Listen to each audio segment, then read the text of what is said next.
Ya. Ya. Buenos días, jóvenes. Mi nombre es José Luis García López y la materia que impartimos en esta clase es ética. Hoy vamos a tratar el tema de el protestantismo de Martín Lutero.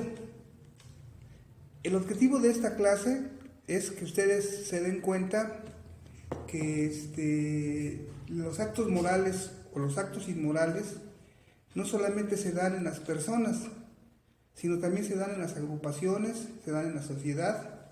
En este caso vamos a ver que existía o existe una organización religiosa que durante mucho tiempo tuvo el control de la sociedad, que fue la Iglesia Católica Apostólica y Romana. Bueno, en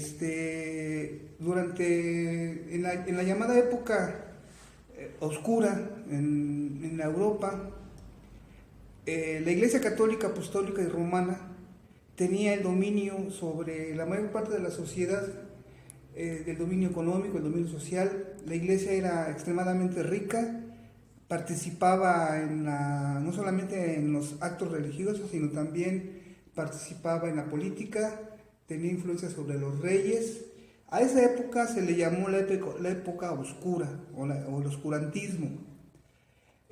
Surge un personaje, un monje benedicto llamado Martín Lutero, que era alemán, que se da cuenta de todas las injusticias y las inmoralidades que lleva a cabo la Iglesia Católica, y en el año de 1517 formula 85 tesis, de las cuales da a conocer todas esas situaciones que la Iglesia Católica tiene sobre sus conceptos y lo que enseña a los feligreses, ¿no? Entonces, Martín Lutero se opuso a la Iglesia porque consideraba que sus preceptos eran inmorales. Esa es una de las principales causas de su forma de actuar. Como lo repetía yo, en una tesis de 85 puntos se estableció muchos aspectos, pero los más importantes, por ejemplo, él decía que la fe es la única forma de salvación para el hombre, sin importar sus acciones positivas o negativas. Normalmente en aquellos tiempos se decía que la salvación teníamos que estar en la iglesia para que la iglesia nos ayudara a salvarnos. Martín Lutero decía que no, que la única que nos podía ayudar era la fe. Y hacía que hiciéramos actos malos o que hiciéramos actos buenos, el único que nos podía llevar al cielo, a la salvación, era nuestra fe que tuviéramos en Dios.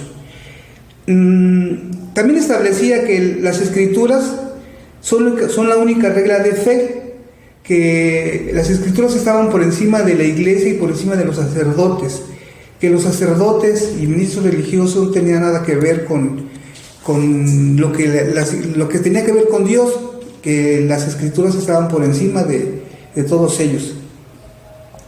Y además decía que es uno de los puntos más importantes de lo que escribió Martín Lutero, es que cada quien podía interpretar la Biblia como él quisiera, ¿no? Él decía, los sacerdotes solamente pueden interpretar, mas no alterarla.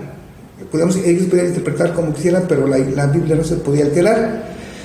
Lo único que para él fue válido de todo lo que establecía la Iglesia Católica fue la Eucaristía y el bautismo. Además, en sus 85 tesis prohibía la adoración de imágenes de vírgenes, santos o de Jesucristo mismo, que eso se debería de evitar. Pero una de las cosas que más puso énfasis Martín Lutero fue en las famosas indulgencias. Las indulgencias eran que el hombre podía dar dinero a la iglesia y la iglesia oraba por ellos y los llevaría al cielo. Entonces, lógicamente, pues los ricos eran los que daban más dinero, pues eran los que estaban a salvo, estaban en el cielo, mientras los pobres, pues por no tener dinero, pues siempre estaban, pues no se iban a ir al cielo. Cuando la Biblia dice todo lo contrario, ¿no? La Biblia dice que es más fácil que un camello entre por la aguja por el ojo de una aguja que un rico entre al reino de los cielos. Sin embargo, la Iglesia Católica decía que si pagabas, te ibas al cielo. Esas eran las famosas indulgencias plenarias.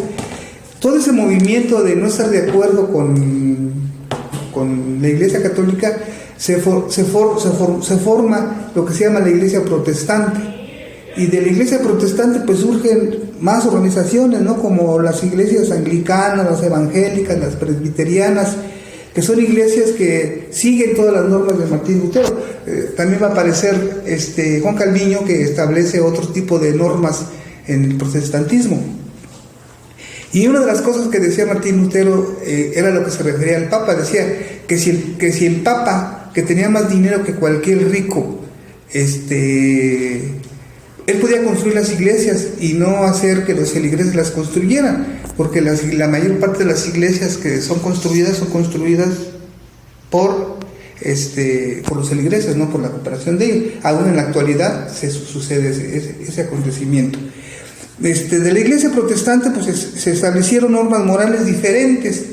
Por ejemplo, que le decían al hombre que se prohibía ingerir alcohol, tomar, fumar, ser homosexual, vivir en amaciato, y estableció el diezmo como pago obligatorio. Aún en la actualidad, pues eso se sigue dando, ¿no? Bueno, jóvenes, pues eso es todo lo que yo les tenía que dar. Es como una pequeña introducción sobre lo que es la nueva iglesia protestante, que hasta la fecha pues cada día se extiende más. Espero que les haya servido, que les sirva para entender que los actos inmorales también se dan en las organizaciones de cualquier tipo.